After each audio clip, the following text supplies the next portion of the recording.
안녕하세요. 오늘 여러분과 함께 당신은 보배롭고 존귀한 사람이라는 주제로 우리 각자의 가치에 대해 한번 깊이 이야기 나눠보려고 해요. 자, 한번 상상해 보실까요? 만약 지금 바로 앞에 거울이 있다면 그 거울에 비친 내 모습, 여러분은 어떻게 보이세요? 정말 보배롭고 사랑스러운 내 모습이 보이나요? 아니면 어딘가 좀 부족해 보이고 어쩔 땐 보기 싫은 모습 때문에 마음이 무거워지시나요? 사실 우리 대부분이 그럴 때가 많죠.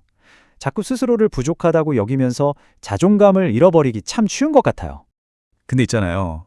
이런 개인적인 감정들이 사실은 우리가 살고 있는 이 사회의 현실과도 아주 깊이 연결되어 있어요. 여기 이 그래프를 좀 보세요. 대한민국의 자살률, OECD 국가 평균의 무려 2배가 넘는 가장 높은 수준이라고 합니다. 정말 충격적인 사실이죠. 이 숫자가 말해주는 건 우리 사회가 얼마나 아픈지, 또 우리 한 사람 한 사람이 얼마나 큰 압박감 속에서 살아가고 있는지예요.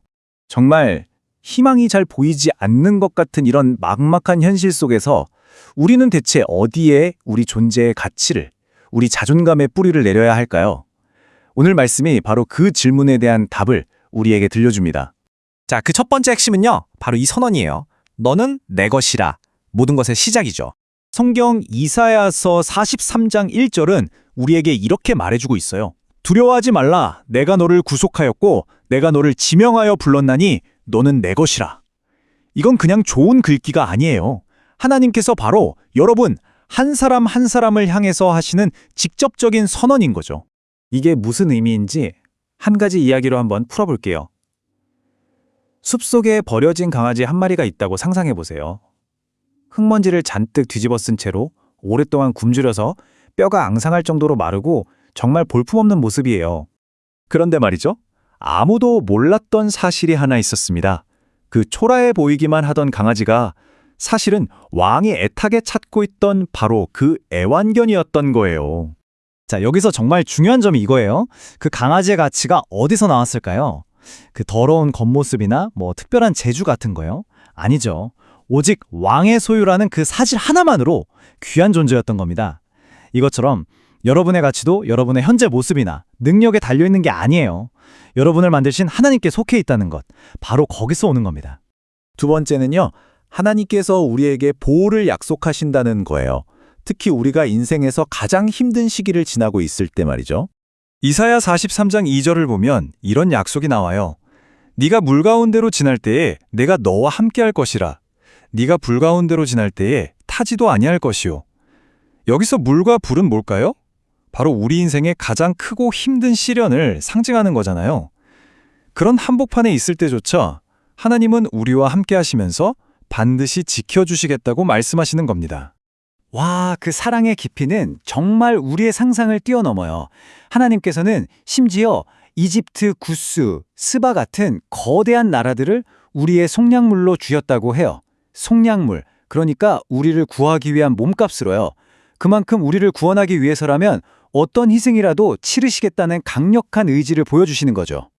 그리고 바로 이 세 번째 주제가 오늘 말씀의 가장 핵심이라고 할 수 있어요.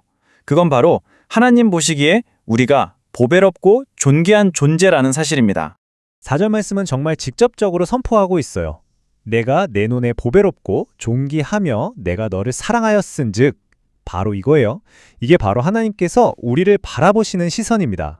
세상은 끊임없이 우리의 능력이나 외모, 성취 같은 걸로 우리 가치를 매기려고 하잖아요.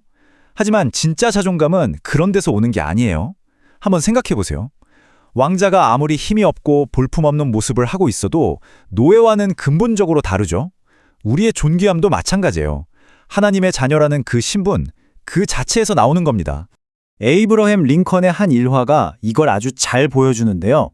어느 날 링컨이 노예 경매장에 갔는데 한 흑인 어머니와 어린 딸이 강제로 헤어질 위기에 처한 거예요. 어머니가 제발 헤어지게만 말아달라고 울부짖는데도 아무도 신경 쓰지 않았죠.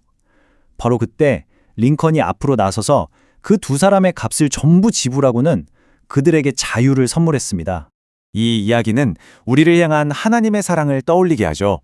우리를 죄와 절망이라는 노예 상태에서 구원하시기 위해서 예수님께서는 자기 자신의 생명이라는 세상에서 가장 큰 대가를 치르셨습니다. 이것이야말로 우리가 얼마나 귀하고 소중한 존재인지를 보여주는 가장 확실한 증거 아닐까요?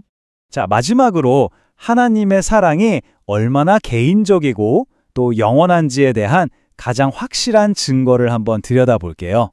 이사야 49장을 보면 이런 질문이 나와요. 여인이 어찌 그 젖먹는 자식을 잊겠느냐? 상상만 해도 불가능한 일이죠. 그런데 성경은 이렇게 말해요. 그들은 혹시 잊을지라도 나는 너를 잊지 아니할 것이라. 세상 그 어떤 사랑보다도 더 깊고 더 확실한 사랑의 약속입니다. 그리고 이어서 정말 가슴 떨리는 말씀을 하세요. 내가 너를 내 손바닥에 새겼다. 여러분, 한번 생각해 보세요. 우리의 이름을 당신의 손바닥에 새겨두셨다는 이 약속보다 더 개인적이고 더 영구적이고 더 잊을 수 없는 사랑의 표현이 또 있을까요? 자, 오늘 나눈 이야기들을 한번 정리해 볼까요? 첫째, 당신은 하나님의 소유입니다. 둘째, 당신은 어떤 시련 속에서도 보호받습니다. 그리고 마지막으로 무엇보다 가장 중요한 것은 당신은 하나님 눈에 정말 보배롭고 존귀한 존재라는 사실입니다. 부디 이 사실을 절대로 잊지 마세요. 마지막으로 이 질문을 여러분께 남기고 싶습니다. 지금 여러분 주위에 스스로의 가치를 의심하면서 절망하고 있는 사람, 바로 이 희망의 메시지가 정말 절실하게 필요한 사람이 누가 있나요? 이 진리를 우리 마음속에만 담아두는 것이 아니라 그들에게도 따뜻하게 전해주는 우리가 되기를 바랍니다.